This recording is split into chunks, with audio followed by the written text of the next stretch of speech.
अगर मुझे hair care के बारे में ये चीज़ें मालूम होती ना तो मेरी ज़िंदगी बहुत ज़्यादा आसान हो जाती। पहली चीज़ तो ये है कि ज़्यादा तेल लगाना, ज़्यादा देर तेल लगाने से ज़्यादा फ़ायदा बिल्कुल भी नहीं होता है, उल्टा आपके बाल और ज़्यादा ख़राब हो जाते हैं। और मैं एक्सपीरियंस से बात कर रही हूँ क्योंकि मैंने एक अपने लिए हेयर ग्रोथ के लिए जब काम करना शुरू किया तो मैं क्या करती थी, रात को तेल लगा के सो जाती थी और सुबह उठ के सर धोती थी।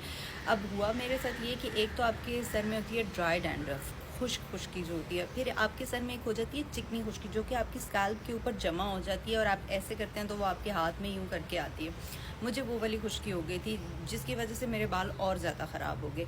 हेयर ऑयलिंग में जो सबसे इम्पॉर्टेंट चीज़ है वो ये है कि आप जिस टेक्निक के साथ अपना हेयर मसाज कर रहे हैं, जब आप ऑयल लगा रहे हैं, वो टेक्निक मैं आपके साथ पहले भी वीडियोस में शेयर कर चुकी हूँ।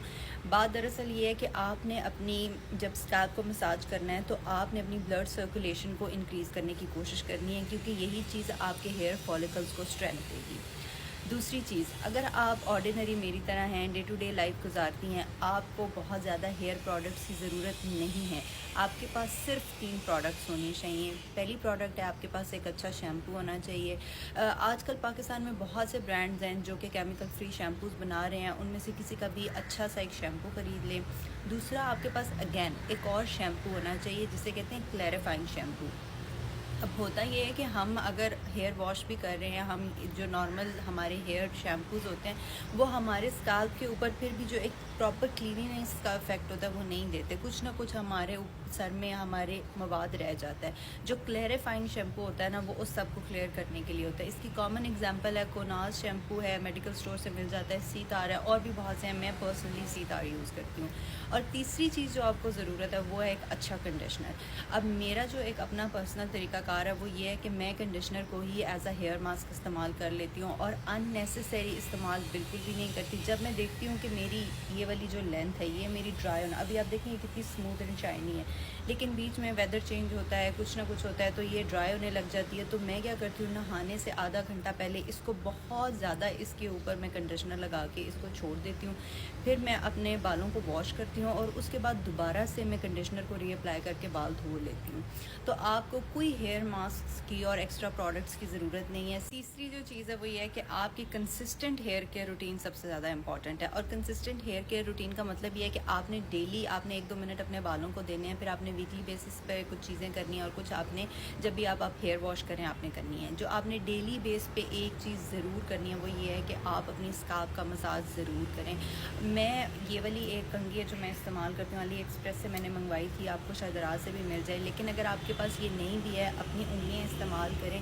मसाज का एक प्रॉपर तरीका है, मैं पहले भी शेयर कर चुकी हूँ, उस तरीके से मसाज करें। डेली 1 से 2 मिनट मसाज करें, दैट्स अबाउट इट। दूसरा, आप अपने बालों को ट्रेन करें कि आपको हेयर वॉश कम से कम करना पड़े।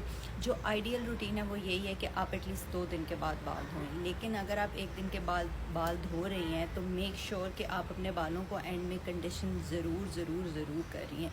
इससे बालों की ग्रोथ पे फ़र्क नहीं पड़ता कंडीशनर से, लेकिन ये जो आपके एंड स्प्लिट हो जाते हैं, आपके यहाँ पे बहुत ज़्यादा ड्राइनेस हो जाती है, बाल नीचे से बहुत अजीब लगना शुरू हो जाते हैं, अगर आप कंडीशनर कंसिस्टेंटली एवरी वॉश के बाद इस्तेमाल करें तो ये आपको प्रॉब्लम बिल्कुल भी नहीं होगी। वीक में 1 दफ़ा हेयर ऑयलिंग मस्ट करें, कोशिश करें कि वीक में 2 दफ़ा आप हेयर ऑयलिंग ज़रूर करें और अपनी स्कैल्प को भी आप तेल लगाएं और अपने एंड्स को भी आप ज़रूर तेल लगाएं।